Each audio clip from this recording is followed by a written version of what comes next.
قربانی گوشت آپ جو چاہے کر سکتے ہیں، شریعت نے تو آپ کا کسی قسم سے مکلف نہیں بنایا، لیکن ظاہر سی بات ہے جب ایک آدمی قربانی دے رہا ہے اور اپنے بھائی کو نہ دے تو پھر کیا قربانی نے سکھایا اس کو؟ کچھ نہیں سیکھا آپ نے، ہے نا؟ کتنی چیز دینا چاہیے۔ لیکن میں یہ بات اس لیے کہہ رہا ہوں کہ بہت سی بار لوگ آتے ہیں بولتے ارے میں سعودی عرب میں عید کیا پھر ارے وہ عرب لوگ ایسے رہتے شیخ پورا کھایا تھے بکرا قربان کر تو کس کو تم کو لا کے دینا تھا؟ اب ہم ملیں گا نہیں انسان سے، دیکھیے اندازہ لگا اس مقام پہ جہاں ہر آدمی اپنے طرف سے بکرے ذبح کر رہا ہے، وہ کس کو لے آ کے دیں گا 3 حصے کر کے؟ غریب کہاں سے ڈھونڈ کے لائیں گا؟ تم کو لگتا تم اتنے غریب ہو جا کر بولو، اگر نہ دے تو پھر بولو کہ یار اتنا ہوتا کہ میرے جیسے غریب کو بھی نہیں دیا، وہ ایک الگ شکل ہے۔ پھر سمجھنے کی ضرورت ہے۔ ہم کیا سمجھتے ہیں 3 حصے کرنا فرض ہے، ایک حصہ خود کھانا فرض ہے، اب نہیں بھی کھا جا رہا تو کھاتے بیٹھتے، جیسا کہ اب ایک بیل میں نے اپنی طرف ذبح کر دیا، 1 کنٹل گوشت آ گیا تو 3 حصے کو رکھتا ہے، 30 کلو تو گھر والوں نے کھانا ہی کسی بھی حال میں، ایک حصہ گھر والوں نے کھانا، ایک حصہ رشتے داروں میں بانٹنا ہی ہے، اب نہیں ہے تو ڈھونڈو رشتے دار، اور نہیں تو دوسرے وطن لوگ لے جاتے ہیں، وطن یہاں سے وہاں لے جاتے ہیں، اللہ رحم کرے، اور بولے ایک حصہ غریبوں میں دینا شرط ہے۔ اب غریب نہیں تو کہاں سے لائیں؟ یورپ امریکہ میں کہاں سے غریب ڈھونڈیں گے؟ ایسا کوئی شریعت نے نہیں کہا۔ ہاں اچھی بات ہے کہ آپ 3 حصے کریں، ایک خود کے لیے رکھیں، یہ اس شخص کے لیے جو پورا کھا جاتا ہے اس کے لیے 3 حصے کرنا اچھی بات ہے، لیکن وہ شخص جو پورا دینا چاہتا ہے اس کو کیوں 3 حصے کرا رہے آپ؟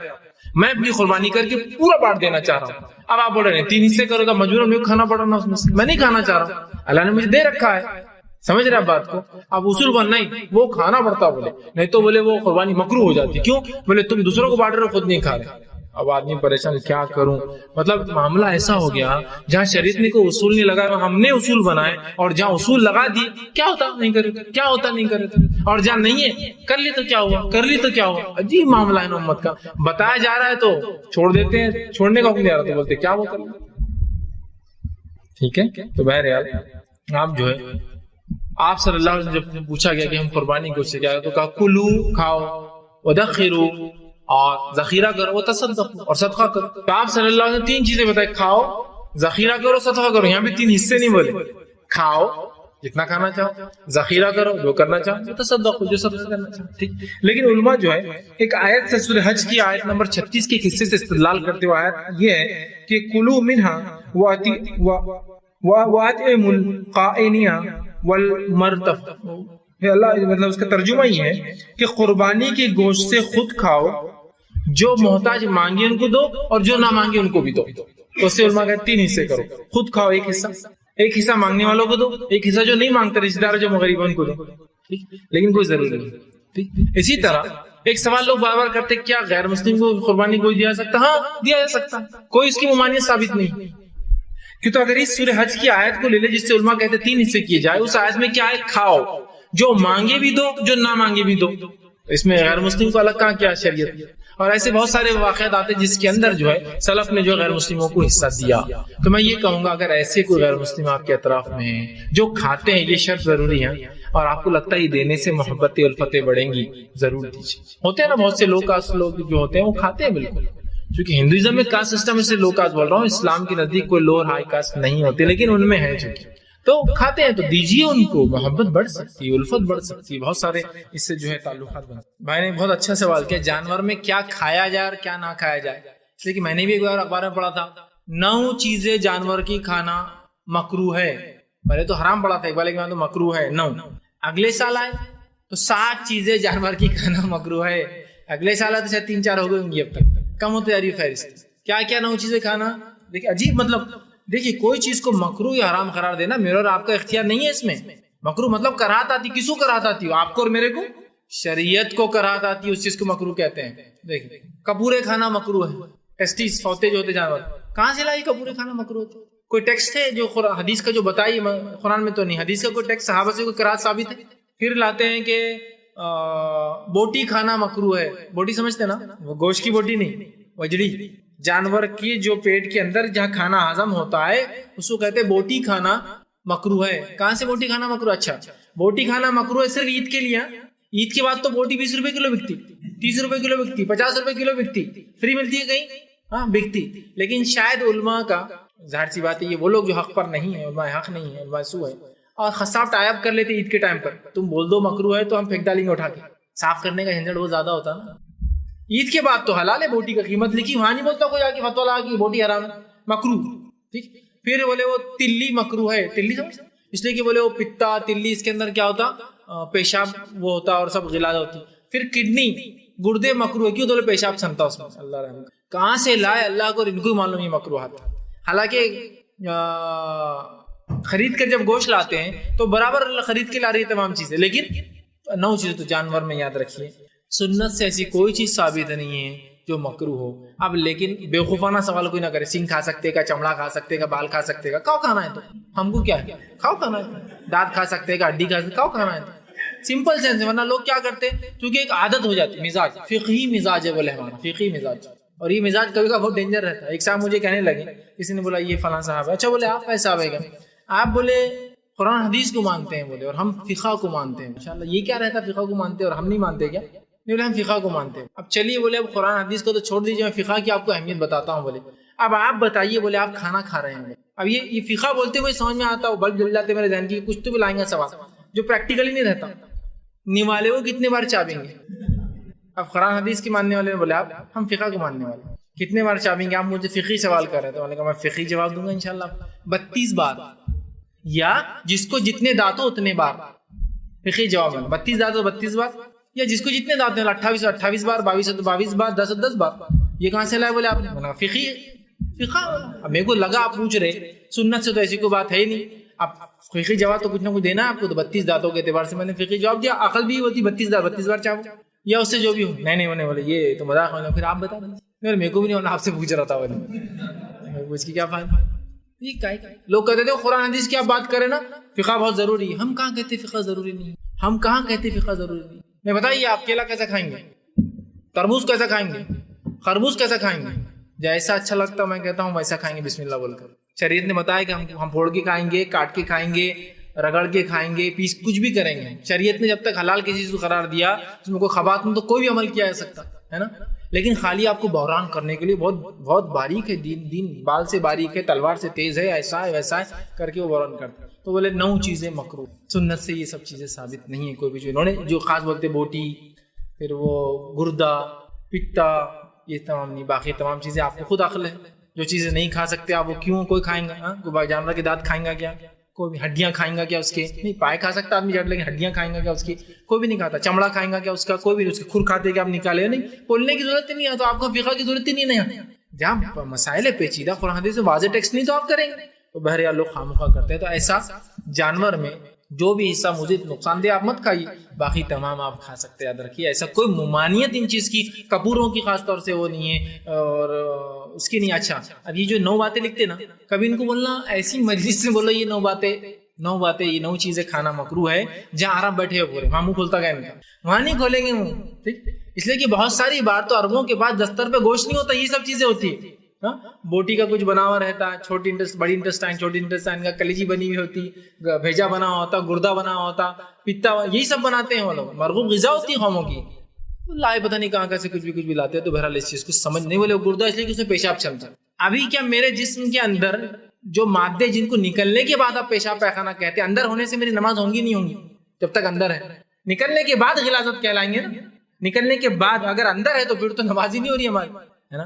تو گردہ جو کام کر رہا ہے تو کیا وہ اس کے اندر جب وہ چیز ہے وہ پیشاب، وہ تو پانی ہے جب اس کے اندر جاتا ہے، پانی کو گردہ چھانتا ہے، اس کی غلاظت کو باہر، اس کو نکلنے کے بعد پیشاب اور غلاظت کہا جاتا ہے. اندر جب پیٹ میں ہوتا تو کوئی مسئلہ نہیں، نماز کو جا رہا ہوں، نماز سے پہلے پیشاب کر رہا ہوں، نماز کے بعد پیشاب کر رہا ہوں، اندر تھا نا میرے، نکلنے کے بعد غلاظت. تو جانور کے اندر آپ نے کیسا اس کو غلاظت ثابت کر دیا اور کہا کہ حرام ہے؟ تو بہرحال یہ تمام ایسی عقلیں کوئی نہ لڑائے شریعت میں جو خواہ مخواہ ہو اور بعد میں ہم کوئی اپنے خلاف بات کرنا پڑے. تو ایسی مکروہ چیزیں میں نہیں جانتا ہوں کوئی سوائے اس کے جو چیزیں نقصان دہ ہو انسانی جسم کے لیے، اور سوائے وہ چیزیں جو عقل خود بولتی ہے کھا نہیں سکتا انسان، تو وہ بہرحال آپ کہہ سکتے ہیں. لیکن ان کو مکروہ تو بہرحال کہنا درست نہیں ہوگا کہ وہ بھی مکروہ ہے. فائدے کے لیے تو آپ چمڑا استعمال کرتے ہیں، ایسے اس کو کھایا نہیں جاتا نہیں استعمال کیا جاتا، تو وہ بھی حلال ہے اس کا استعمال کرنا. تو بہرحال لیکن بہت سے لوگ ایسا باور کرتے ہیں، بتانا چاہتے ہیں 9 چیزیں، اور انسان کو ہر بار ارے میں اب تک تو کلیجی کھا رہا تھا، اب تک تو میں گردے کھا رہا تھا، اب تک تو میں، اور پھر آدمی خامخواہ حلال کو اپنے نفس پہ ان کے مکروہ کے چکر میں حرام کر دیتا ہے. جیسا کہ پچھلی مرتبہ میں نے اعلان کیا تھا کہ انشاءاللہ عزیز قربانی کے چند مسائل میں آپ کے سامنے رکھنے کی کوشش کروں گا. جس طرح سے پچھلی مرتبہ قربانی کی فضیلت اور اسی طرح جو ہے پورا واقعہ ہمیں سیرت ابراہیم علیہ السلام کی شکل میں دیکھا تھا، اور بہت ہی مختصر سے وقت میں اور مختصر سے انداز میں نے ابراہیم علیہ السلام کی مکمل سیرت آپ کے سامنے رکھنے کی بہرحال 1 گھنٹے میں کوشش کی۔ اسی طرح آج بھی جو ہے ہم نے اعلان کیا تھا کہ کچھ مسائل میں رکھوں گا، تاکہ جہاں قربانی اب ہم کرنے والے ہیں یا کچھ دنوں بعد بہرحال عید ہے، تو اس سے کچھ مسائل اگر جان لے تو پھر ہمارے لیے بہت آسانی ہوتی ہے کہ ہم جو اس عمل کو بآسانی کر پائیں۔ اور مسائل کا علم انسان کو جو ہے عبادت کے اندر تقویت پیدا کرتا ہے، اس کی عبادتوں میں مضبوطی پیدا کرتا ہے، اور وہ اپنی عبادتوں کو شک اور شبے میں نہیں کرتا ہے بلکہ پختگی اور یقین کے ساتھ کرتا ہے، جس سے اس کا ثواب بھی بڑھ جاتا ہے عبادتوں میں۔ دوسرا، وہ اپنے آپ سے مطمئن بھی ہوتا ہے اس عبادت میں، ورنہ اگر اسے علم نہ ہو مسائل کا تو وہ شک اور شبے میں پورا وقت گزارتا ہے اور عبادتیں بھی شک میں کرتا ہے، نہ ہی عبادتوں کا پورا ثواب پا سکتا ہے اور نہ ہی جو ہے دیگر کام۔ تو بہرحال آج اس طرح میں جو قربانی کی جو ہے مسائل رکھنے کی کوشش کروں گا۔ اس سے پہلے کہ میں آگے بڑھوں، اس چیز کی وضاحت ضروری ہے، جیسے کہ میں نے آپ کے سامنے جو ہے قرآن کی جو ہے آیت تلاوت کی، جس میں اللہ رب العزت فرماتا ہے کہ اللہ کو لن ینال اللہ لحومہا ولا دماؤہا، کہ اللہ کو نہیں پہنچتا جانوروں کا خون اور ان کا گوشت، بلکہ جو چیز اللہ کو پہنچتی ہے وَلَكِنْ يَنَالُهُ التَّقْوَى مِنْكُمْ، تمہاری نیتیں ہیں، جس نیت سے تم قربانیوں کو کرتے ہو وہ نیت ہی صرف اللہ کے پاس پہنچتی ہے، اور جانور کا نہ گوشت پہنچتا ہے نہ جانور کا خون اللہ کے پاس پہنچتا ہے۔ تو اس چیز کی دیکھیے جو اس صورت میں جو ہے وضاحت کر دی گئی کہ اللہ کے پاس جو ہے ہمارا جو ہے نہ جانوروں کا خون پہنچتا ہے نہ جانوروں کا گوشت پہنچتا ہے۔ جس طرح سے بہت سے مذاہب میں یہ ہوتا ہے کہ جب وہ اپنے معبود کو خوش کرنا چاہتے ہیں تو اس کی قربانی اس کو بلی دیتے جو کہ اس کے لیے ہوتی ہے، جبکہ اسلام میں قربانی اللہ کے حکم کے ماتحت ہم کرتے ہیں، لیکن وہ قربانی کا اللہ کو کچھ فائدہ نہیں ہوتا، یاد رکھیے، نہ اللہ خون سے خوش ہوتا ہے نہ اللہ کو گوشت پسند ہے کہ وہ کھاتا ہے، لیکن وہ جو تقویٰ ہے، جس نیت کے ذریعے اپنا مال ہم اللہ کی راہ میں خرچ کرتے ہیں اور ایک جانور خرید کے اسے گردن پر چھری پھیرتے ہیں، جبکہ عام حالت میں ہم جو ہے کسی جانور کو مارنا پسند نہیں کرتے، تو یہ تقویٰ ہے جو اللہ تک پہنچتا ہے۔ یاد رکھیے اللہ اس کے ذریعے ہمیں آزماتا ہے کہ اگر جانور کی میں قربانی کر سکتا ہوں تو دیگر اور بھی اپنے جو اللہ کی راہ میں جو تکلیفیں آئیں گی ان کی قربانیاں بھی جو اپنی جان ہو، مال ہو، صلاحیت ہو، اولاد ہو، میں خرچ کر سکتا ہوں، میں اللہ کی راہ میں قربان کر سکتا ہوں۔ تو جو ہے اللہ کو نہ گوشت پہنچتا ہے جانور کا، نہ اللہ سبحانہ تعالیٰ کو یاد رکھے خون پہنچتا ہے، تو ہماری نیتیں ہیں اصل جو اللہ سبحانہ تعالیٰ تک پہنچتی ہے اور جس کا اجر مجھے اور آپ کو ملتا ہے۔ تو یہ وضاحت ضروری تھی کہ اس سے پہلے ہم آگے بڑھے اور اس عنوان کو دیکھیں قربانی اور اس کی جو ہے مسائل کیا ہوں گے، کہ اللہ کو قربانی کا گوشت اور خون نہیں پہنچتا، وہ اصل ہماری نیتیں ہیں جو ہم دل میں رکھتے ہیں، جو اللہ تعالیٰ تک پہنچتی ہے اور جس کے بدلے میں اور آپ جو ہے اس کا ثواب پاتے ہیں اور ثواب اٹھاتے ہیں۔ اب آئیے چند باتیں اہم جو قربانی کے تعلق سے میں اور آپ یاد رکھیں گے، تاکہ اس سے جو ہے ہمیں جو ہے مسائل کا علم سے جو ہے بہت زیادہ فائدہ ہوتا ہے، اور کچھ بنیادی باتیں ایسی ہوتی ہیں جو مجھے اور آپ کو جاننا بے انتہائی ضروری ہوتی ہے۔ ہر معاملے میں ہم کسی پر انحصار نہیں کر سکتے، ڈیپینڈ نہیں ہو سکتے۔ ہاں جو پیچیدہ مسائل ہوتے ہیں، جو ایسی باتیں ہوتی ہیں جس میں اجتہاد لگتا ہے، جس کو اخذ کرنا پڑتا ہے، جو واضح نہیں ہوتی، تو یہاں تو ظاہر سی بات ہے پھر ایسے علماء ہوں گے، ایسی مفتیان ہوں گے جو بات کو اخذ کر کے اجتہاد کر کے ہم تک رکھیں گے۔ لیکن جو معاملہ واضح ہوتا ہے اس بات کو جاننا میرے اور آپ کے لیے دونوں کے لیے ضروری یاد رکھیے۔ جیسے کہ اگر نماز کا مسئلہ ہے تو نماز کیسے شروع ہوتی ہے، کیسے ختم ہوتی ہے، نماز میں وضو کب ٹوٹ جاتا ہے، وضو کب باقی رہتا ہے، غسل کیا ہے چونکہ نماز کے لیے طہارت شرائط ہے، تو یہ جاننا میرے اور آپ کے لیے انتہائی ضروری ہے۔ اس کے لیے کوئی علماء اور مفتی نہیں بتائیں گا ہمیں کیا کرنا، یہ تو ہمیں سیکھنا پڑے گا۔ ہاں اس کی پیچیدگیاں جو ہوتی ہے کہ مجھے لقفہ مار گیا، اب میرا ہاتھ کام نہیں کرتا، ایک ہاتھ چلتا ہے، تو کیا میں جب وضو کروں تو دوسرا ہاتھ تو دھو نہیں سکتا ہوں میں ایک ہاتھ چونکہ، تو یہ پیچیدگیاں ہیں، تو یہاں ان کے فتوے کی، ان کے جو اجتہاد کی ضرورت پڑتی ہے۔ لیکن ہم نے اپنے آپ کو اتنا انحصار کر دیا کہ مکمل طور سے کسی کی آنکھ پر ڈیپینڈ ہو گئے ہم، اور ہر کام میں ہم چاہتے ہیں کہ وہ ہماری رہنمائی کرے۔ اس سے ہوتا کیا ہے؟ ظاہر سی بات ہے پہلی چیز تو کوئی بھی آپ کی اتنی لمبی رہنمائی نہیں کر سکتا ہے کہ ہر پل ہر سیکنڈ ہر گھڑی آپ کی رہنمائی کرے۔ دوسرا یہ ہوتا ہے کہ جب آپ کسی پر ڈیپینڈ ہو جاتے ہیں اور اللہ نہ کرے اگر اس کی نیت بدل جائے آپ کی ڈیپینڈنسی کو، آپ کا انحصار دیکھ کر، تو پھر وہ آپ کو جیسا چاہے ویسا جو گھما سکتا ہے اس معاملے میں۔ تو بہرحال کچھ چیزوں کا جاننا میرے اور آپ کے لیے انتہائی ضروری ہے، یہ انہی میں سے میں رکھ رہا ہوں، ورنہ آپ یہ نہ سمجھے اب قربانی کے مسائل اب یہ کیا ضرورت، یہ تو عالموں کا کام ہے۔ میں وہ باتیں رکھوں گا جو بالکل موٹی موٹی ہے، جہاں کوئی عالم چل کے آپ کو جانور دلا سکتا ہے کیا؟ نہیں، وہ آپ کو لینا ہے۔ تو ظاہر سی بات ہے اگر آپ کو پتہ ہی نہ ہو کیسا لینا ہے تو کیسا لیں گے آپ؟ تو میں بس وہ جو کھلی باتیں آپ کے سامنے آج رکھنے کی جو ہے کوشش کروں گا، ٹھیک۔ اب قربانی کسے کہتے ہیں، قربانی کی تعریف کیا تو یاد رکھ لیجیے۔ جو ہے قربانی جو ہے یہ وہ عمل ہے جس میں انسان ایک جانور کو اللہ کی راہ میں ذبح کرتا ہے اور اللہ کی راہ میں اس جانور کو ذبح کر کے اللہ کا قرب حاصل کرتا ہے. ویسے قربانی کا عام معنی ہی ہوتا ہے کہ اللہ کا قرب حاصل کرنا یا ایسا کوئی عمل جس عمل کے کرنے سے اللہ کا قرب حاصل ہوتا ہو. ٹھیک. تو قربانی کا معنی ہوگا کہ 10 ذی الحجہ کے بعد کے جو ایام ہوتا ہے ایام تشریق، ان دنوں میں جو ہم جانور کو ذبح کرتے ہیں اور جانور کو ذبح کر کے اللہ کا قرب حاصل کرتے ہیں، اسی سے لفظ قربانی آتا ہے، قرب سے، نزدیکی سے. تو یہ قربانی کی مختصر سی تعریف. اب قربانی کا حکم کیا ہے؟ تو یاد رکھیے قربانی کے تعلق سے علماء لکھتے ہیں، کچھ کہتے ہیں سنت ہے اور کچھ کہتے ہیں واجب ہے اور کچھ کہتے ہیں سنت واجبہ ہے. مطلب یہ ہوا کہ یہ ایک ایسا عمل ہے جو نبی اکرم صلی اللہ علیہ وسلم اپنی پوری زندگی کرتے رہے، تو لہٰذا سنت بھی ہوا اور یہ واجب بھی ہوا، اس لیے کہ آپ صلی اللہ علیہ وسلم کسی عمل کو ہمیشہ جاری رکھا. تو یہ سنت واجبہ ہے، یاد رکھیے قربانی. ٹھیک. تو ہمیں چاہیے کہ ہم جو ہے قربانی کو کریں اور جس کسی کو اللہ رب العزت نے استطاعت دیا وہ کرے. اب قربانی کون کرے؟ بہت سے لوگ سوال کرتے ہیں کیا میں صاحب نصاب ہوں تو قربانی کروں، کیا میں زکوٰۃ دیتا ہوں تو قربانی کروں؟ مطلب اس کا کرائٹیریا کیا ہوگا، کتنے مال پر کتنی چیزوں پر میں قربانی کروں؟ تو یاد رکھ لیجیے، میں بہت سادہ سا اصول بتا رہا ہوں آپ کو، اس کو یاد رکھ لیں تو بڑا فائدہ ہوگا. قربانی ہر وہ شخص کر سکتا ہے جو کرنے کی طاقت رکھتا ہے. اس میں کوئی صاحب نصاب ہونا، کوئی مالدار ہونا، کوئی اتنا پیسہ ہونا، یا زکوٰۃ دینے والا ہونا، یا جو فطرہ ادا کرتا ہے وہ ہونا، کوئی شرط نہیں ہے. اگر اس مہینے مجھے لگتا ہے کہ اتنا پیسہ میرے پاس ہے کہ میں ایک حصہ ڈال سکتا ہوں، 1400-1500 1000 2000 روپے جو بھی حصے کی رقم ہے، اگر طاقت رکھتا ہوں تو ڈال دے. یہ ہے قربانی. تو قربانی ہر وہ شخص کر سکتا ہے جو اس کے کرنے کی طاقت رکھتا ہو. اس کے لیے کوئی صاحب نصاب ہونا، زکوٰۃ فطرہ دینے والا ہونا، فلاں کوئی نصاب نہیں ہے. اگر اس مہینے اتنی تنخواہ بچتی ہے، اتنا سیونگز ہوتی ہے، یا 4-5 مہینے سے اتنا بچا پاتا ہوں کہ یہ قربانی کا حصہ ڈال سکوں، تو ضرور ڈالیے. اللہ کو مطلوب عمل ہے، محبوب عمل ہے، بہت اچھا عمل ہے. یاد رکھیے اتنا اچھا کسی کو انتہا نہیں. نبی اکرم صلی اللہ علیہ وسلم حدیث فرماتے ہیں اللہ رب العزت کو 10 ذی الحجہ کو خون بہانے سے زیادہ پسندیدہ کوئی عمل نہیں ہے، مطلب قربانی کرنے سے زیادہ پسندیدہ عمل کوئی نہیں ہے. تو لہٰذا ہم اور آپ کوشش کریں، جو چیز اللہ کو اتنی پسند ہو کیا ہم وہ نہیں کر سکتے؟ اور ایک حصہ میں سمجھتا ہوں بہت کم رقمات میں آتا ہے، بہت قیمتی نہیں ہے. آج ہی ماشاءاللہ میں سمجھتا ہوں حصہ اتنی قیمت میں آتا ہے جتنی قیمت ہے عموماً کبھی کبھار بچوں کے کپڑے بھی نہیں آتے ہیں. کبھی 2000 میں تو کپڑے بھی نہیں آ رہے آج کل، ہے نا. یا لوگ جو جوتے خرید لیتے ہیں 2000 کے، تو حصہ کیا کوئی بڑی بات ہے؟ کر سکتا ہے ہر آدمی، کوشش کرے.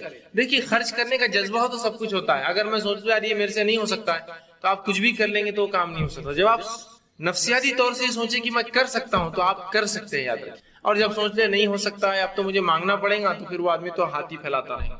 ٹھیک. تو نفسیاتی طور سے تیار کرے اپنے نفس کو کہ ہمیں قربانی دینا ہے. اور اگر 2-4 مہینے پہلے سے آپ کوشش کریں تو یہ اچھی بات، کتنی اچھی بات. اور اگر آپ زکوٰۃ نہیں دیتے تو پھر تو قربانی ضرور کیجیے، اس لیے کہ میں تو کوئی عبادت مالی کر ہی نہیں رہا ہوں، تو کم از کم کوشش کر کے قربانی کا حصہ تو ڈالوں. تو یاد رکھیے قربانی ہر وہ شخص کرے گا جو رکھنے کی، قربانی کرنے کی طاقت رکھتا ہوگا.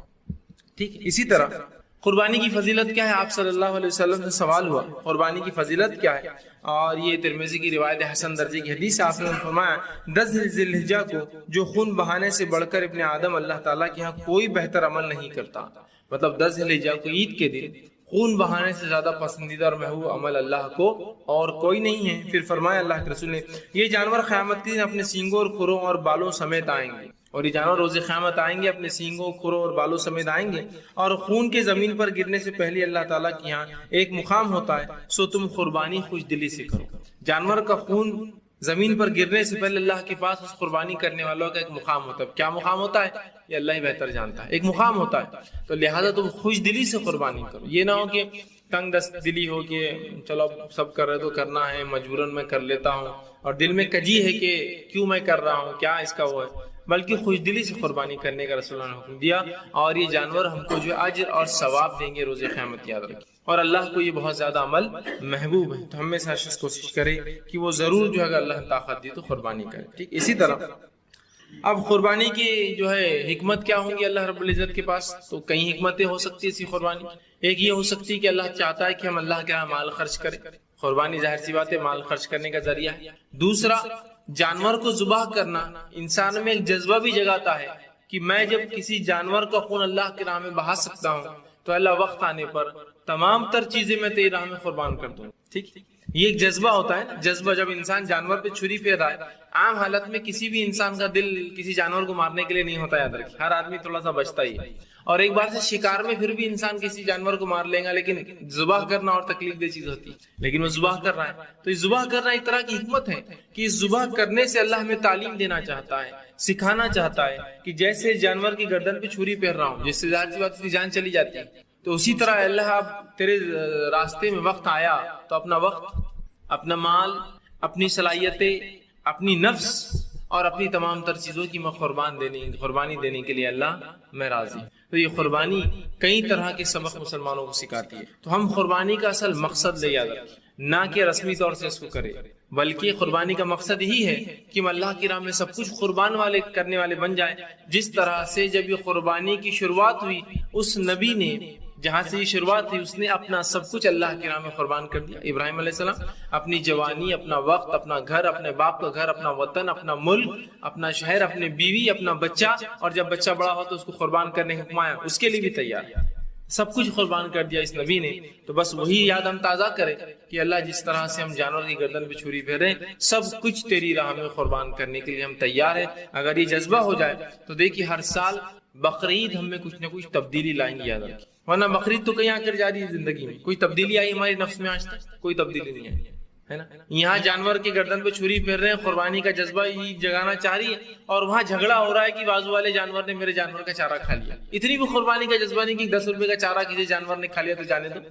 قربانی جو سکھا رہی ہے وہ مقصد کو ہم بھول جا رہے ہیں، تو مقصد کو جب بھول جا رہے ہیں تو خالی ایک رسم ہمارے پاس باقی رہ گئی، ایک رسم رہ گئی کہ بس جانور ذبح کرنا ہے۔ باقی جو اصل جذبہ ہونا چاہیے تھا کہ ہم اللہ کی راہ میں قربان ہونے والے بنے، سب کچھ اپنا قربان کرے۔ ایک مومن بھائی کے لیے تھوڑا سا قربانی کیا ہے، اس کو دھکا لگ گیا، اس کو جو ہے تھوڑا سا وہ ہو گیا، اس کے جانور نے کچھ کھا لیا، اس کے گھر سے مجھے تکلیف ہو گئی، اس کے بچوں دے دو یار، یہ چلتا ہے، اتنا میں جو ہے اللہ کے نام برداشت کر لوں گا، اپنا پڑوسی ہے میرا۔ تو قربانی جو جذبہ سکھانا چاہتی ہے وہ قربان ہونے کا ہے، وہ ایک دوسرے کے لیے عاجزی انکساری اختیار کرنے کا ہے، اللہ کے راہ میں سب کچھ دینے کا ایک جذبہ پیدا کرتی ہے۔ یاد رکھیں، اگر وہ جذبہ ہم بھول گئے تو قربانی ایک رسم کے علاوہ کوئی فائدہ مجھے اور آپ کو نہیں دینے والی۔ جس طرح سے آج زندگی میں ہم نے 10 20 30 40 50 عید گزار لی اور آج تک ایک ذرہ برابر بھی اس عید نے ہم میں کوئی تبدیلی نہیں لائی، یہ قربانی دینے کا اللہ کی راہ میں، یا اللہ کی راہ میں چلنے سے جو تکلیفیں آتی ہیں اس پہ اپنا کچھ قربان کرنے کا جذبہ ہم میں جاگا ہو۔ تو اس عید کو سمجھیے، صرف جانور کو ذبح کرنے کوئی فائدہ نہیں ہے، اللہ نے بھی اس کا اعلان کر دیا کہ اللہ کو خون اور جو ہے گوشت کچھ بھی نہیں جاتا جانور کا، اصل نیت جاتی ہے۔ اب اگر نیت بھی درست نہ ہو یا قربانی و مقصد ہی پورا نہ کر پائے تو پھر جانور پر چھری پھیرنا ہی بس ایک رسمی ہوگا، بس ایک جانور کو مارنا، اس کے علاوہ کیا۔ تو کوشش کریں ہم قربانی کریں، دل سے کریں، خوش دلی سے کریں، ٹھیک۔ اسی طرح اب قربانی جو ہے کون کون سے جانور کی ہو سکتی ہے؟ تو دیکھیے قربانی جو ہے بکری یا بھیڑ جس کو کہتے ہیں، ٹھیک، ان کی قربانی ہو سکتی ہے۔ دوسرا جو ہے گائے بیل جس کو ہم کہتے ہیں، گائے، اس کی قربانی ہو سکتی ہے۔ اور تیسرا ہوتا ہے اونٹ، ٹھیک، اور اونٹنی، اور جس کا مذکر ہے اس کے مؤنث، جس کا مؤنث اس کا مذکر بھی اس میں شامل ہے۔ اگر بکرے کی ہو سکتی ہے تو بکری کی بھی ہوتی ہے، اونٹ کی ہوتی ہے تو اونٹنی کی بھی ہوتی ہے، اور بیل کی ہوتی ہے تو گائے کی بھی ہوتی ہے، یاد رکھیں، ٹھیک۔ تو یہ 3 چیزوں کی جو ہے قربانی ہم دے سکتے ہیں، اور 3 قسم کے جنس ہے یہ، چھوٹے جانوروں میں بھیڑ بکری، بڑے کے اندر گائے بیل، اور اس کے بعد اونٹ اونٹنی، یاد رکھیے۔ اتنے جانوروں کی ہم جو ہے قربانی دے سکتے ہیں، اور یہ جانوروں کو بہیمۃ الانعام کے نام سے قرآن نے پکارا، جس کو چوپائے کہا جاتا ہے، ٹھیک ٹھیک۔ تو آپ بکرا یا بکری، بھیڑ یا دمبا یا دمبی جس کو ہم کہیں گے، یا بھیڑ کہتے ہیں اس کو ہم عام زبان میں، اسی طرح جو ہے گائے بیل اور اونٹ اور اونٹنی کی قربانی ہم جو ہے دے سکتے، یاد رکھیے۔ تو ایسا دیکھا جائے تو کل 8 جانور ہوتے ہیں، بھیڑ، ٹھیک، بھیڑ کا مذکر مؤنث، بکری، بکری کا مذکر مؤنث، گائے، گائے کا مذکر مؤنث، اور بیل، معاف کرنا، اونٹ، اونٹ کا مذکر اور مؤنث۔ تو 8 قسم کے جانور ہوتے ہیں، ان کو کہتے ہیں بہیمۃ الانعام، عربی میں چوپائے۔ یہ وہ جانور ہے جن کا کھانا ہم پہ حلال ہے، اور ساتھ میں انہی کی قربانی ہو سکتی ہے، یاد رکھیے، ٹھیک۔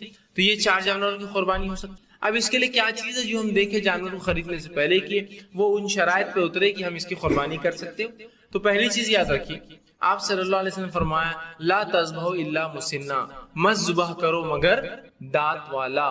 تو یہ پہلی شرط ہے، یاد رکھیے کہ اگر میں جاتا ہوں اور جانور خریدنا چاہتا ہوں تو وہ دانت والا ہو۔ اس کا کرائٹیریا ہے، دانت والا مطلب جانور پیدا ہی دانت کے ساتھ ہوتے ہیں۔ جو لوگ جانتے ہیں گائے بیل کے تعلق سے ان کو نالج ہے جانوروں کا، ہر جانور پیدا ہی دانتوں کے ساتھ ہوتا ہے۔ تو اب رسول اللہ کیا فرما رہے؟ لا تذبحوا الا مسنہ، مت ذبح کرو مگر دانت والا۔ اس سے مراد یہ ہے کہ مت ذبح کرو مگر وہ جانور جو پیدائش کے بعد، پیدائش کے ساتھ تو دانت آتے ہیں، اس کے بعد جانور کے دانت گر کر پھر نئے دانت آتے ہیں۔ تو مت ذبح کرو مگر دانت والا سے مراد یہ کہ جو جانور اپنے دانت گرا کر پھر سے لاتا ہے، یاد رکھیں، ٹھیک۔ تو دانت گرا کر لانے سے مراد یہ کہ اس کے پہلے دانت، یاد رکھیے، سامنے کے دانت جانور گرا کر نئے لاتا ہے، تو اس سے آپ پتا کر سکتے ہیں کہ یہ جانور کی عمر کیا ہے، اور اسی سے جو ہے اس کے اعتبار سے آپ کو دانت والا جانور تلاش کرنا ہے، مطلب اس کے دودھ کے دانت جھڑ کر جب نئے دانت آتے ہیں۔ تو بھیڑ اور بکری جو ہے 1 سال سے جب زائد ہو جاتے ہیں تو اپنے دانت گرا کر نئے دانت لاتے ہیں، لیکن یاد رکھیے شریعت نے عمر کی قید نہیں لگائی، دانت والا ہونا شرط، سال والا نہیں، دانت والا۔ اب چاہے وہ بکرا اگر 10 سال بھی دانت نہ گرائے تو کیا کرے؟ اس کی قربانی نہیں ہو سکتی، اس لیے کہ وہ دانت والا نہیں ہے، یاد رکھیے، ٹھیک، کہ تو عمر کی قید نہیں، اصل دانت کی قید ہے۔ دوسرا، گائے اور بیل جو ہوتے ہیں یہ 2 سال سے زائد جب ہو جاتے ہیں، تیسرے سال میں داخل ہوتے ہیں، تب دانت گرا کر لاتے ہیں، لیکن اگر کوئی بیل 5 سال کا دانت نہ گرائے تو قربانی نہیں ہوگی، اس لیے کہ حدیث میں لا تذبحوا، مت ذبح کرو الا مسنہ، سوائے دانت والے کے، بالکل واضح، ٹھیک۔ اب اسی طرح جو ہے اگر اونٹ ہو تو اونٹ 4 سال سے زائد جب ہوتا ہے تب دانت گرا کے 5ویں سال میں داخل ہوتا ہے تو لاتا ہے، تو 5 سال کا ہو، لیکن پھر بھی کوئی کہے یہ اونٹ ہے میرا اور اس کا ڈیٹ آف برتھ جو ہے اتنی ہے اور اس کے حساب سے آج 5 سال کا ہو گیا، لیکن اس کی دانت نہیں گرے، تو کیا آپ لے سکتے ہیں اس کو؟ نہیں، اس لیے کہ دانت والا نہیں۔ پھر چاہے گائے بیل ہو چاہے بھیڑ بکری ہو، دانت والا ضروری، ہاں سوائے بھیڑ کے بچے کے، یا اگر آپ کے پاس طاقت نہ ہو، یا آپ کے پاس بکری یا بکرا ملتا ہی نہ ہو، مطلب جانور ہے ہی نہیں، تو رسول اللہ نے ایک صحابی سے فرمایا تھا اگر تجھے کچھ نہ ملے قربانی کو، وہ واقعہ یوں ہوا تھا کہ ایک صحابی رسول نے جب رسول اللہ صلی اللہ علیہ وسلم سے راستے میں عیدگاہ جاتے وقت ملے تو کہا اللہ کے رسول میں نے قربانی کر دی، تو کہا آپ نے، تم نے قربانی کر دی؟ تو کہا میں قربانی، میں نے سوچا قربانی ذرا جلدی کر کے نماز کو چلو، تو رسول اللہ نے کہا اس کی قربانی نہیں ہوتی جس نے نماز سے پہلے قربانی کی، وہ تو عام ذبح ہو گیا، قربانی تو نماز کے بعد ہی ہوتی ہے۔ تو کہا اللہ کے رسول اب کیا کروں؟ میں نے تو قربان کر دیا اور بس ایک ہی جانور تھا۔ کہا اور کیا ہے؟ تو کہا اب تو کوئی دانت والا جانور نہیں ہے۔ کہا کیا ہے تیرے پاس؟ تو کہا بس ایک جانور ہے جو بھیڑ ہے، جو قوم میں 6 مہینے سے اوپر، سال کا تو نہیں وہ بھی۔ تو کہا پھر تو وہ قربان کر دے، اس لیے کہ اب تیرے پاس کچھ بھی نہیں، سمجھے؟ تو بھیڑ کا بچہ جو 6 سال سے زائد ہو جاتا ہے یا ایسا لگتا ہے کہ سال بھر کا ہے لیکن دانت گرا کر نہیں لاتا، اگر آپ کو بکرا بکری نہ ملے یا بھیڑ نہ ملے یا طاقت نہ ہو آپ کی قربانی کرنے کی، تو اس صورت میں وہ جانور بھی چلیں گا جو صرف بھیڑ میں، بکری میں نہیں چلیں گا سال سے چھوٹا، بھیڑ کے مطلب دانت بغیر دانت کا، بھیڑ میں ایسا بھیڑ کا بچہ جو لگتا ہو سال بھر کا، 6 مہینے سے اوپر کا ہو، جزا جس کو بولتے 6 مہینے سے اوپر اس کی عمر ہو، لگتا ہو سال بھر کا، موٹا تازہ ہو اچھا، لیکن دانت نہیں گرا، تو اس صورت میں وہ چل جائیں گا، بکری میں تو یہ بھی نہیں چلیں گے۔ تو یہ مجبوری کی صورت کہ بھیڑ کا جزا صرف اس حالت میں جب آپ کو بکری نہ ملتی ہو یا بکرا مل نہیں رہا ہو یا آپ کی طاقت نہیں کہ اب اچھا جانور لے کے اب سال مطلب جو دانت والا ہو خرید کر وہ کر سکے، چونکہ اس صحابی نے قربانی کر دی تھی، ان کے اتنی طاقت تھی، اب کہا میرے پاس طاقت نہیں ہے، تو کہا اب تو بھیڑ کا جزا ہی قربان کر دے، مطلب جو لگ رہا ہو سال بھر کا کر دے، کیا کریں گے، ٹھیک۔ تو یہ ہوئی شرائط یاد رکھی۔ تو آپ اب جانور خریدنے جائیں گے تو سب سے پہلے اس کے دانت دیکھیں گے، اور جانور عموماً 2 دانت گرا کے ایک ساتھ لاتا ہے، 2 گرتے پھر 2 آتے، پھر 2 بازو کے، ایسے 2 بیچ کے گرے، پھر 2 بازو کے، 2 بازو کے، اس سے آپ بولیں گے 2 دانتی، 4 دانتی، 6 دانتی، 8 بولتے ہیں نا، اس سے عمر پتہ چلتی ہے اس کی، 2 سال، 4 سال، 6 سال، 8 سال، اس سے جانور کی عمر پتہ چلتی ہے کتنا کام کیا ہوا، کتنا کتنی زندگی دنیا میں گزارا، اور یہ بالکل عام معمول ہے۔ اور کہیں بھی آپ جائیے اس کو بولی دانت بتائیے، اب آپ بولیں گے دانت تو دانت، اب کیسے معلوم گا؟ دیکھیے جو دودھ والے دانت ہوتے ہیں بہت چھوٹے چھوٹے ہوتے ہیں جانور، اور جو گرا کر لاتا ہے نا وہ اس سے 4 پٹ بڑے ہوتے ہیں، آپ دیکھتے پہچان لیں گے یہ 2 دانت الگ کیوں ہیں، اس کے 4 دانت الگ کیوں ہیں، 8 دانت الگ کیوں ہیں، اس لیے کہ وہ دانت بہت بڑے ہوتے ہیں بنسبت دوسرے دانتوں کے جو پیدائشی ہوتے ہیں اس کے اندر۔ تو آپ بولیے دانت بتائیے، وہ فوراً بتا دیں، ٹھیک۔ اب بہت سی بار ہوتا ہے ہم جاتے ہیں قربانی کو اور بولتے ہیں ماشاء اللہ وہ زبردست جانور دکھ رہا ہے، اب وہ زبردست کیا پورا سودا ہو گیا، پھر بولتے یہ ہے کیا وہ قربانی کے لائے، بولتا رہے ہو جائیں گا بس 8 دن میں دانت گرا کے لا لیں گے، ابھی قربانی کو 12 دن ہے، لے جاؤ آرام سے۔ تو پہلی شرط آپ نے دیکھنا چاہیے تھا نا، جب کسی چیز پہ شریعت نے کنڈیشن لگا دیا تو آپ اس کنڈیشن کو پہلے فلفل کریں گے، پہلے بھریں گے، یا پہلے چیز کر لیں گے اور پھر کریں گے؟ سمپل سی بات ہے، آپ یہاں سے جو ہے کسی جگہ لکھا ہوا ہے کہ ڈسکاؤنٹ مطلب سیل چل رہی ہے، ڈسکاؤنٹ مل رہا ہے نا، تو ڈسکاؤنٹ مل رہا لکھا ہوا رہتا اپ ٹو 50%، 50% تک، سب پہ نہیں ملے گا، مطلب کچھ شرائط، ایک تارا ہوتا ہے نیچے لکھا ہوتا ہے کنڈیشن اپلائیڈ، ہے نا، پھر آپ جب جاتے ہیں تو وہاں پتا چلتا ہے 2 جوڑے لینے پر 50% ڈسکاؤنٹ ملتا ہے، 1 پر نہیں، ہے نا؟ تو کیا آپ چیزیں لے کر آ جاتے ہیں اور پھر بولتے ہیں کتنا ڈسکاؤنٹ ہے، بلکہ آپ کیا بولتے ہیں کیسا ڈسکاؤنٹ ہے، اسکیم کیسی ہے، اور کتنے پر ملیں گا، 2 پر ہے، پورا پوچھ کر جاتے ہیں تاکہ ہتک نہ ہو۔ تو ایسا کیوں ہوتا ہے دین کے معاملے میں پہلے سب کچھ کر کے پھر اس کے بارے میں پوچھنا، جب دنیا کے معاملے میں پہلے پوری تحقیق کر کے چیز کی طرف جانا؟ ایسی ہونا چاہیے نا، پوری تحقیق کر کے آپ جائیے جانور جب لینے جا رہے ہیں تو سب کچھ سودا کر لیا، کبھی کبھار تو گھر پر لا کے بولتا ہے اس کو دانت ہی نہیں، مطلب یہ تو دودھ کی دانت والا ہے، پورے دکھ رہا تو بہت اچھا نہیں، انہوں نے بولے چل جاتا، جب دکھ رہا اچھا 70-80 کلو کا ہے تو چل جاتا۔ سوال یہ شریعت نے کیا ایسی کوئی شرط دی 70-80 کلو کا چل جاتا، دکھا اچھا تو چل جاتا؟ کیا فرمایا لا تذبحوا الا مسنہ، مت ذبح کرو مگر دانت والا، ختم۔ پہلی کنڈیشن یہی ہے، دانت والا ہو تو آگے دیکھا جائے گا، اور نہیں معاملہ ختم ہو گیا۔ پھر کتنا اچھا دکھو، کتنا موٹا دکھو، کتنا بڑا دکھو، چاہے کچھ بھی کوئی کہو، ٹھیک، تب بھی نہیں چلیں گے۔ بہت سے جانوروں کی ڈیٹ آف برتھ بھی ہوتی ہے، یاد رکھیے، جو گورنمنٹ اس میں پلتے ہیں گورنمنٹ فارمز میں، تو اس میں ڈیٹ آف برتھ بھی ہوتی ہے، کب پیدا ہوا جانور، تب بھی نہیں چلیں گا۔ وہ 4 سال کی بیل ہوگی، 2 سال کا ہوگا، لیکن دانت والا نہیں ہے تو 10 سال کا کیا 50 سال کا بیل بھی نہیں چلیں گا۔ دانت والا ہونا جانور کے لیے پہلی شرط ہے۔ تو ہم جب بھی جانور لینے جائیں تو یہ کنڈیشن کو ضرور فلفل کرنے کی کوشش کریں۔ آپ صلی اللہ علیہ وسلم اس بات کو، یہ صحیح مسلم کی روایت ہے، فرمایا لا تذبحوا الا مسنہ، کہ مت ذبح کرو مگر دانت والا۔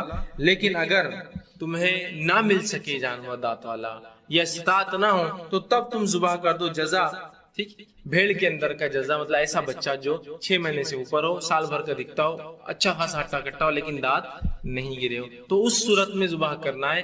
یہ کنڈیشنل ہے کہ جب وہ نہ ملے تو یہ۔ اب بہت سے لوگ کہتے ہیں نہیں سال والا چلتا ہے۔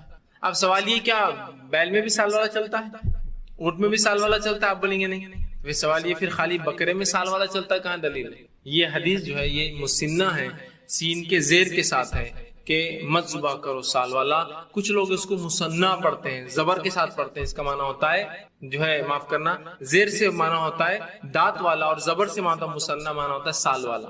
لیکن اگر سال والا اس حدیث کو ہم لیں تو اس کا معنی ہو گیا سال والا بیل، سال والا اونٹ، سال والا بکرا، ٹھیک، جبکہ ایسا معنی نہیں ہے۔ آپ خود کہیں گے نہیں سال بھر میں نہیں چلیں گا بیل، اس کا مطلب مسنہ ہے، مطلب دانت والا، پھر چاہے وہ 2 سال سے زیادہ کا بیل ہوتا ہے، 4 سال زیادہ کا اونٹ، اور 1 سال سے زیادہ کا بکرا ہے بکری، دانت توڑ کر لاتے ہیں، تو یہ پہلی شرط ہے، ٹھیک۔ اسی طرح قربانی میں کسی بھی قسم کا عیب نہیں ہونا چاہیے، کسی بھی قسم کا عیب، کان کٹا، لنگڑا، دم ٹوٹی ہوئی، ٹھیک ہے، یا جو ہے جسم کا کوئی اعضا جھڑا ہوا، خراب ہوا، جیسا سنگ ٹوٹے ہوئے اس کے، ٹھیک، ہاں سنگ نہیں ہے بچپن سے، یا بغیر سنگ کے جانور ہوتے ہیں وہ الگ بات، لیکن ہو کر ٹوٹ جائے تو نہیں چلیں گے، نہیں، قربانی کو چلیں گا، مطلب معاف کرنا، ذبح کو عام جو آپ جو عام دنوں میں جو گوشت کھاتے ہیں اس کو چلیں گا، قربانی کے لیے، عید الاضحیٰ کے لیے نہیں چلیں گے ادھر، مطلب عام قربانی کے لیے چلیں گا، اس قربانی عید کے لیے نہیں چلیں گے ادھر، ٹھیک ہے۔ تو کسی بھی قسم کا جانور میں عیب نہ ہو، اور بالخصوص آپ صلی اللہ علیہ وسلم کے دور میں حضرت علی کہتے ہیں کہ نبی اکرم صلی اللہ علیہ وسلم ہمیں حکم دیتے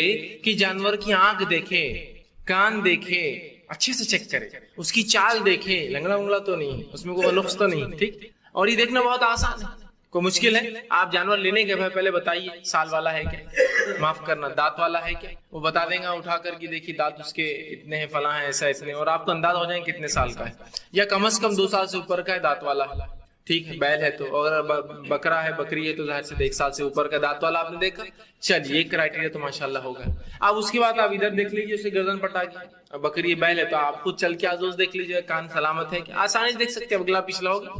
اس کے بعد آنکھ دیکھ لیجیے اس کی، رسول اللہ نے فرمایا غور سے، بلکہ حضرت علی فرماتے ہیں آنکھ کو غور سے دیکھتے، آنکھ غور سے دیکھ لیجیے، کوئی اس میں خرابی تو نہیں، اندھا تو نہیں، اور بہت آسان ہے، آنکھ کی طرف ایک ہاتھ کیجیے، وہ ادھر سے کریں گا، دوسری آنکھ کی طرف ہاتھ کیجیے، وہ فوراً ہلیں گا ادھر سے، سمجھ جائیے آنکھ درست ہے۔ ورنہ ہوتا کیا، کچھ جانور کو موتیابین ہوتا ہے، اندھے ہو جاتے ہیں، اب آپ کتنا بھی ادھر کچھ کیجیے اس کو محسوس نہیں ہوتا، جانوروں کی آنکھیں دونوں طرف ہوتی ہیں، ہماری سامنے ہوتی ہیں، آپ کیجیے تو ہلیں گا نہیں، سمجھ جائیے اندھا ہے، نہیں چلیں گا، ٹھیک، نہیں چلیں گے۔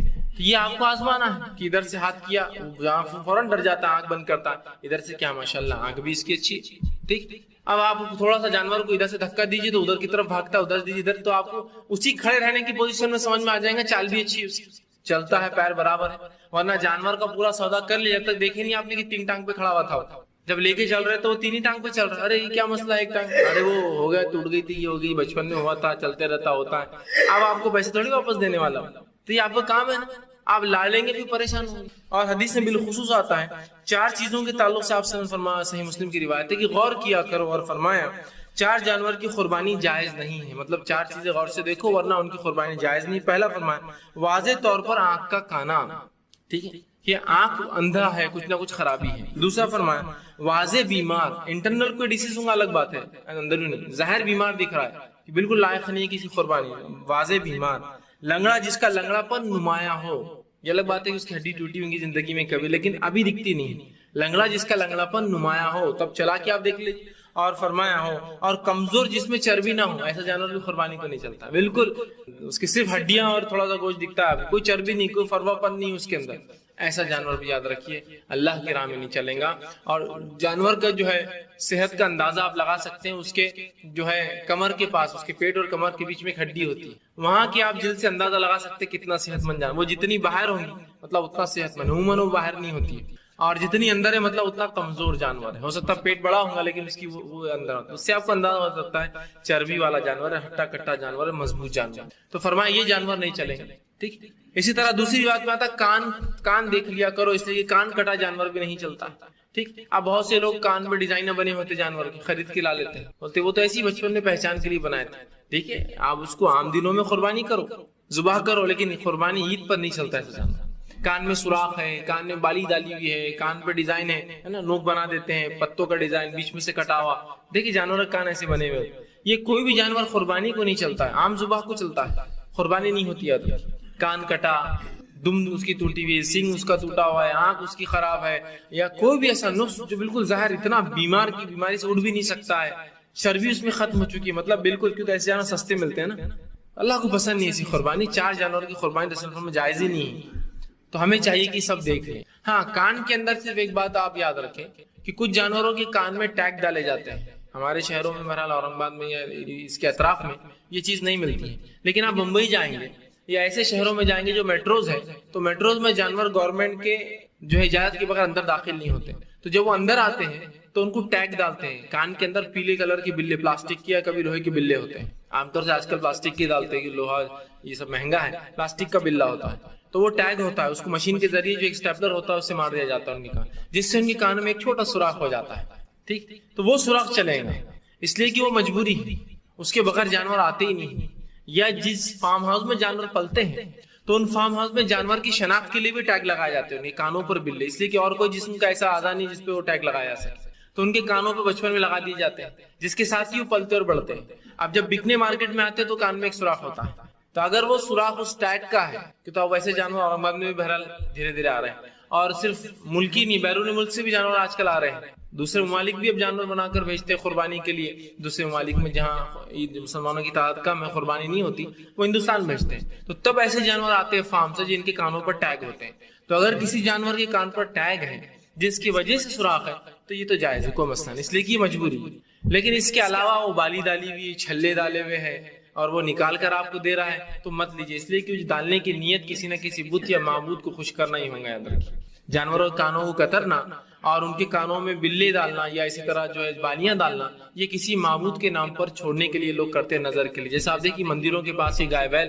ہر دیوی دیوتا کے نام کے الگ کا کان کٹا ہوا ہوتا ہے اس کا، کہ فلاں دیوی کا، وہ کان کے کٹائی سے پہچان لیتے کہ کون سے دیوی کا۔ کچھ بیلوں کے یا جانوروں کا کان آپ دیکھیے بالکل ایسے نوک بنی ہوتی، پورے کان پہ نوک ہوتی، ادھر سے ادھر تک، ادھر ادھر، بچپن میں اس کا کان قینچی سے ایسا ایسا کاٹ دیا جاتا ہے، تو وہ سمجھ جائیں گے دیکھ کر کہ یہ شیو کے لیے چھوڑا ہوا ہے، کوئی 2 بیچ میں سے کٹا ہوا ہے تو سمجھ جائیں گے پاروتی کے لیے چھوڑا ہوا ہے، تو ہر جانور کی خصوصیت اس کے کان سے معلوم ہوتی کس نام پر چھوڑا ہوا ہے، تو ایسے جانور درست نہیں۔ اور رسول اللہ کے دور میں بھی معبودوں کے نام پر جب جانور چھوڑے جاتے ہیں تو علامت کے لیے کہ جانور کسی معبود کے نام پر چھوڑا گیا ہے، اور کیا کریں گے، وہ کانوں میں ڈیزائن بناتے کاٹتے، تو کان کٹا جانور نہیں چلیں گے۔ اسی طرح جو بالی جس کو پہنائی جاتی ہے جانور کو بھی نہیں چلیں گے، اس لیے کہ یہ کسی معبود کے لیے کیا جاتا ہے، ہاں وہ اگر ٹیگ ہو تو الگ بات ہے۔ تو یہ تمام چیزیں ہم کو جانور لیتے وقت یاد رکھیے، دیکھنا پڑیں گا۔ اسی طرح سینگ ٹوٹا ہوا جانور یا اور کسی بھی قسم کا نقص یاد رکھیے، ایسا جانور اللہ کے راہ میں قربانی کے لیے آپ نہ لیں، ٹھیک۔ اسی طرح جو ہے آپ صلی اللہ علیہ وسلم نے جو ہے آخری جو قربانی کی اس کے اندر 2 جو ہے آپ نے بھیڑیں ذبح کی، جن کے تعلق سے آتا ہے کہ چت کبری بھیڑیں تھی، مطلب ان میں سفید اور جو ہے کالا رنگ تھا، جس میں ان کی آنکھیں، پیٹ کا ایک حصہ اور پیروں کا نچلا حصہ جو ہے کالا تھا اور باقی وہ سفید تھی، ٹھیک۔ اور آپ صلی اللہ علیہ وسلم ایسے 2 مینڈے ذبح کیے جو کہ خسی کیے ہوئے تھے، اس سے ایک بات پتہ چل گئی کہ مینڈے کی قربانی بھی جو ہے آپ نے پسند کی بلکہ آپ کرتے تھے. بہت سے علماء لکھتے ہیں کہ افضل بھی ہے. دوسرا خسی کیا ہوا جانور بھی چلتا ہے, یاد رکھیں خسی کیا ہوا, اس لیے کہ رسول اللہ صلی اللہ علیہ وسلم نے آخری جو آپ کی اپنی قربانی کی تو 2 خسی کیے ہوئے مینڈے قربان کی. اب بہت سے لوگ بولتے ہیں خسی کیا ہوا جانور چلتا ہی نہیں. آپ صلی اللہ علیہ وسلم نے جب کسی جانور کی قربانی کی ہے تو کیا وہ جانور نہیں چلتا؟ ایسا ہو سکتا ہے؟ نبی قربانی آپ کی آخری قربانی تھی, 2 چت کبرے بکرے خسی کیے ہوئے, خسی کے. اور خسی کیا ہوا جانور یاد رکھیں جانور بہت صحت مند ہوتا ہے عام جانوروں کے مقابلے میں, ٹھیک, اس سے اس کی صحت بڑھ جاتی ہے. جتنے بھی خسی کیے ہوئے جانور ہوتے ہیں صحت مند ہوتے ہیں, اگر خسی نہ کرے تو ان کی جو ہے صحت پہ بھی فرق پڑتا ہے, یاد رکھیں, ٹھیک ہے. اس لیے کہ جب خسی کرتے ہیں تو اس کی خواہشات کم ہو جاتی ہیں اور اس کی وجہ سے اس کا جو جتنا بھی ڈیولپمنٹ ہوتا ہے اس کے جو ہے جسم کے اندر وہ اس کے گوشت کے اعتبار سے اس کی صحت کے اعتبار سے ہوتا ہے. جبکہ جو خسی کی ہوئی نہیں ہوتی ان کی خواہشات کچھ اور ہوتی ہے جس کی وجہ سے ان کی صحت بھی مختلف ہوتی ہے. تو لوگ جانتے ہیں بہرحال جو جانور پالتے ہیں ان کو اس کا آئیڈیا ہے کیوں جانور کو خسی کرتے ہیں, ٹھیک ہے. اور وہ محنت بھی کرتے ہیں جو خسی کر, جن کی خسی نہیں ہوتی محنت بھی نہیں کر پاتے ہیں, یاد رکھیں, ٹھیک. تو خسی کیے ہوئے جانور کی تو گویا خسی ہوا جانور بھی بہت سے لوگ سوال کرتے چلیں گے, ہاں چلتا ہے بالکل, یاد رکھیں, ٹھیک. تو جو 2 چت کبرے بکرے آپ نے جو خسی کیے ہوئے. اب اسی طرح کیسی قربانی ہم نے ایک شخص کی طرف سے کتنا ہو, ایک گھر کی طرف سے کتنا حصہ ہو. جانور تو ہم نے پسند کیا, لا لیا, تو یاد رکھ لیجئے ایک گھر کی طرف سے ایک جانور, ایک بکری, ایک حصہ کفایت کر جاتا ہے. حضرت ابو ایوب انصاری رضی اللہ عنہ کی حدیث ہے, آپ نے فرمایا ایک مرتبہ ایک تابعی آپ کے پاس ہے اور کہا کہ آپ اللہ کے رسول صلی اللہ علیہ وسلم کے زمانے میں کیسی قربانیاں کرتے تھے, کیا معاملہ ہوا کرتا تھا؟ ابو ایوب انصاری رضی اللہ عنہ نے فرمایا کہ ہم اللہ کے رسول صلی اللہ علیہ وسلم کے دور میں اپنی اور اپنے گھر والوں کی طرف سے ایک بکری ذبح کرتے تھے کہ کانا رجل احدی رسول اللہ صلی اللہ علیہ وسلم کی, ہر شخص ہم میں سے اللہ کے رسول صلی اللہ علیہ وسلم کے زمانے میں ایک بکری ذبح کرتا تھا اپنے طرف سے اور اپنے اہل بیت کی طرف سے, اپنے گھر والوں کی طرف سے. لیکن پھر آپ نے فرمایا آج اللہ نے تم کو مال و دولت دی ہے تو بڑے لگے تم جو ہے ہر آدمی الگ الگ قربانی کر رہا ہے. مطلب چونکہ تابعین کے دور تک اللہ نے مال و دولت کی خوب فراوانی کر دی مسلمانوں, تو ہر کوئی ایک ایک جانور کرتا تھا. تو آج تم کو بہت اللہ نے مال دیا تو بڑا دکھاوا کرتے ہو, قربانی کرتے ہو ایک ایک. ہمارے اس زمانے میں رسول اللہ کے ہم اپنے اور اپنے گھر والوں کی طرف سے ایک بکری ذبح کرتے, اور ہم سب جانتے ہیں ایک بکری میں ایک حصہ ہوتا ہے. تو ایک بکری میں ایک حصے سے مراد ایک خاندان. ہم اپنی طرف سے اور اپنے اہل کی طرف سے ایک بکری ذبح کرتے, تو پتا چلا ایک حصے میں ایک فرد نہیں, ایک حصے میں ایک خاندان. ایک بیل میں کتنے حصے ہوتے؟ 7 حصے. تو 7 حصے 7 فرد کے لیے نہیں, 7 خاندان. ایک اونٹ میں قربانی کے لیے 10 حصے ہوتے ہیں, تو 10 حصے نہیں بلکہ 10 افراد نہیں 10 خاندان شامل ہو سکتے ہیں. لیکن اگر اللہ نے دیا ہے تو آپ 1000 اونٹ کیجیے, یہ آپ کا مسئلہ ہے. لیکن کچھ نہ ہو تو ایک حصہ ڈال سکتے ہیں. اب یہ مسئلے کا بھی علم نہیں ہمیں. ہوتا یوں ہے کہ اس مسئلے کا علم نہیں ہونے سے کیا پرابلم ہوتی ہے, سب سے بڑا مشکل کیا ہوتی ہے, اگر میرے پاس طاقت ہے اور میں چاہتا ہوں کہ میں حصہ ڈالوں, تو میں بولتا ہے ابا کیا سوچیں گے, ان کے نام کا حصہ نہیں, امی کیا سوچیں گے, ان کے نام کا حصہ نہیں. دونوں کماتے نہیں, آپ کے ساتھ رہتے ہیں, تو ظاہر سی بات ہے وہ آپ کے ماتحت ہے اب, تو آپ ضرورت نہیں ان کے الگ حصے کی, آپ کے حصے میں کافی. اور پھر بیوی بولیں گی میرا بھی نہیں ڈالتا, جان کس کا بھی نہیں ڈالتا. جب اللہ طاقت دیں گا ایک بیل لینے کی, جب بھی ڈالیں گے میرا, امی کا, ابا کا, تمہارا, بچوں کا. جبکہ اگر وہ ایک حصہ بھی ڈالتا تو خود کی طرف سے اور پورے اہل مطلب اس کے گھر والوں کی طرف سے کافی تھا. معلوم.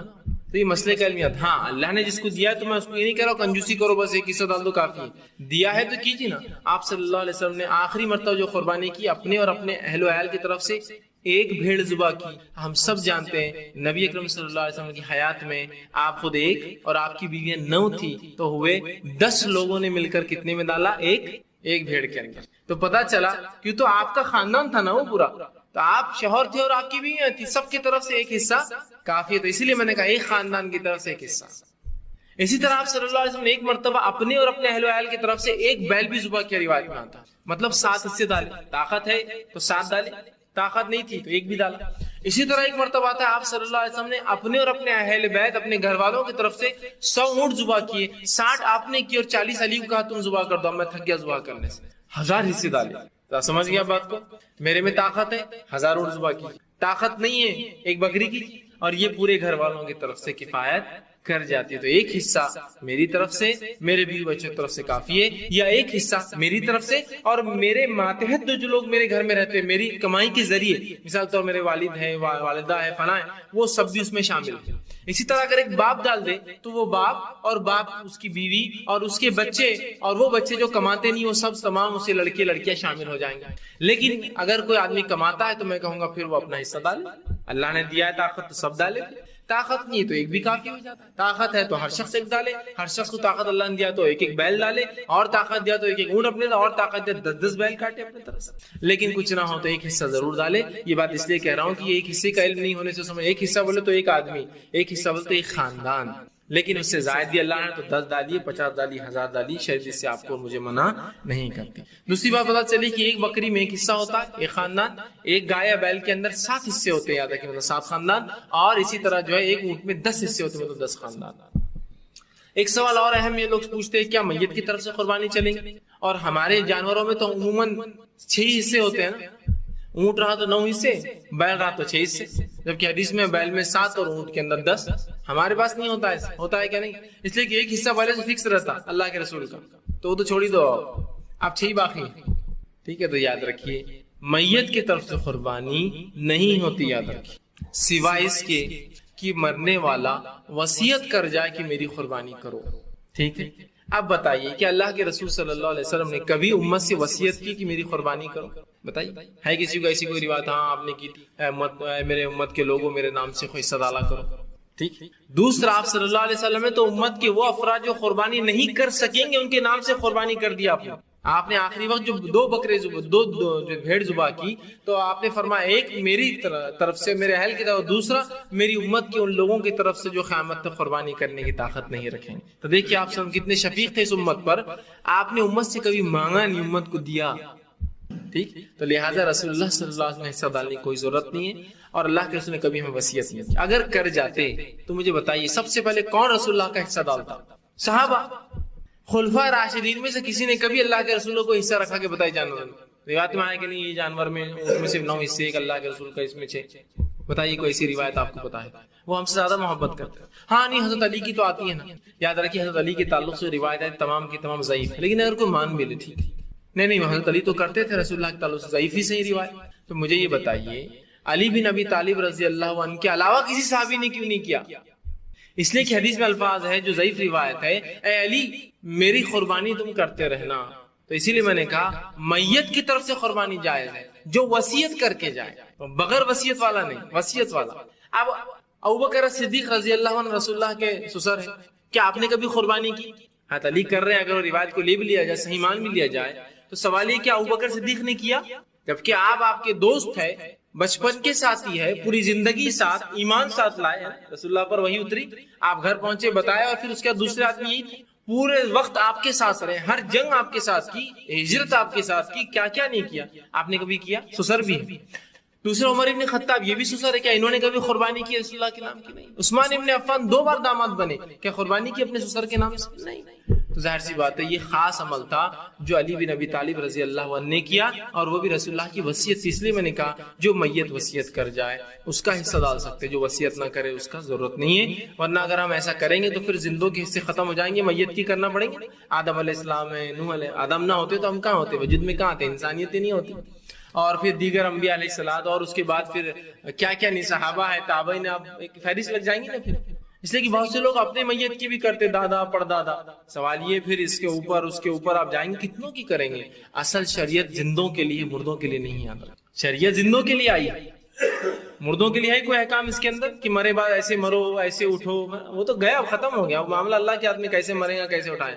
اصل وہ زندوں کے لیے شریعت ہے. تو لہٰذا ہمیں اپنے ثواب کے لیے کرنا ہے پہلے کا. تو لہٰذا میت کی طرف سے قربانی نہیں ہوتی سوائے اس میت کے جو وصیت کر جائے. ٹھیک، اور ایک گھر کی طرف سے ایک حصہ جو ہے ہمیں جو ہے کافی ہو جاتا ہے پورے گھر کے لیے. ٹھیک، قربانی عید کی نماز سے یاد رکھیے بات کرنا چاہیے. عید کی نماز سے پہلے قربانی نہیں ہوتی. آپ صلی اللہ علیہ وسلم نے دیکھا ایک صحابی رسول کو، وہ جا رہے تھے، صحیح بخاری کا واقعہ ہے، اور انہوں نے قربانی کر دی تھی. پھر آپ صلی اللہ علیہ وسلم جب سنا کہ کیا تم نے قربانی کر دی، تو کہا میں نے کر دی. تو آپ نے فرمایا من ذبح قبل الصلاۃ فانما یذبح لنفسہ، جس نے نماز سے پہلے ذبح کیا تو اس نے اپنے نفس کے لیے ذبح کیا، مطلب عام کھانے کے لیے کیا۔ پھر فرمایا وَمَنْ ذَبَحَ بَعْدَ الصَّلَاةِ فَقَدْ تَمَّ نُسُكُهُ وَأَصَابَ سُنَّةَ الْمُسْلِمِينَ، اور جس نے نماز کے بعد قربانی کی وہ جو ہے صحیح اس نے عمل کیا۔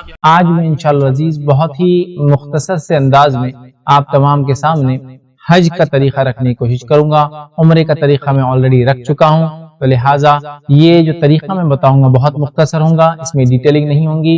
امید کرتا ہوں اگر کوئی تفصیلات کی آپ کی ضرورت پڑے تو آپ علماء سے رابطہ قائم کریں۔ تو آئیے ناظرین، حج اللہ رب العزت کی ایک بہت بڑی عبادت ہے اور ایک فریضہ ہے۔ یہ جو حج کا طریقہ میں آپ کے سامنے رکھ رہا ہوں یہ حج تمتع کا طریقہ ہے۔ حج کرنے کے 3 طریقے ہیں، حج قران، اسے حج افراد اور حج تمتع۔ عموماً ہم دیکھتے ہیں ہم لوگ آج کل جس طرح کے سفر کرتے ہیں اور سفر کر کے آتے ہیں تو عموماً ہم لوگ حج تمتع کرتے ہیں۔ حج تمتع میں ہوتا یہ کہ پہلے عمرہ کیا جاتا ہے، عمرہ کرنے کے بعد آدمی حلال ہو جاتا ہے، مطلب عمرے کی ریسٹرکشن سے نکل جاتا ہے، آزاد ہو جاتا ہے، عام لباس پہن لیتا ہے، اور پھر اس کے بعد جو ہے وہ مکے میں انتظار کرتا ہے حج کے ایام کا، اور 8 ذی الحجہ آنے کے بعد پھر وہ جو ہے حج کا احرام باندھتا ہے۔ تو ہم جو طریقہ دیکھ رہے ہیں حج تمتع کا طریقہ ہے، جس میں پہلے عمرہ ہوتا ہے پھر حج ہوتا ہے۔ عمرے کا طریقہ میں پہلے بیان کر چکا ہوں، آج میں انشاءاللہ حج کا طریقہ بیان کروں گا۔ حج کیسے شروع کیا جائے گا؟ حج تمتع کے لیے ایک انسان جو جائے گا وہ عمرے کی نیت سے جو ہے میقات پر احرام باندھے گا، اس کے بعد وہ اپنا عمرہ کرے گا، عمرہ کرنے کے بعد وہ حلال ہو جائیں گا، مطلب اپنے عام کپڑے پہن لیں گا، احرام وغیرہ اتار دیں گا۔ اس کے بعد پھر وہ جو انتظار کریں گا حج کا، اور اس کے بعد جب حج کی تاریخ آ جائیں گی تو حج شروع ہوگا تو وہ اس طرح سے عمل کریں گا کہ میقات سے جو ہے عمرے کا احرام باندھ کر مکہ مکرمہ میں جو ہے وہ آئیں گا، عمرہ ادا کرنے کے بعد وہ احرام اتار کر حلال ہو جائیں گے، حج تمتع جو کر رہے ہیں۔ اس کے بعد کیا کریں گا؟ اس کے بعد یہ ہے کہ 8 ذی الحجہ کو جو ہے جس کو یوم الترویہ کہتے ہیں، وہ مکہ مکرمہ سے اپنی قیام گاہ، مطلب جہاں بھی مکے میں رکا ہے اپنی قیام گاہ سے حج کے لیے احرام باندھیں گے اندر کی۔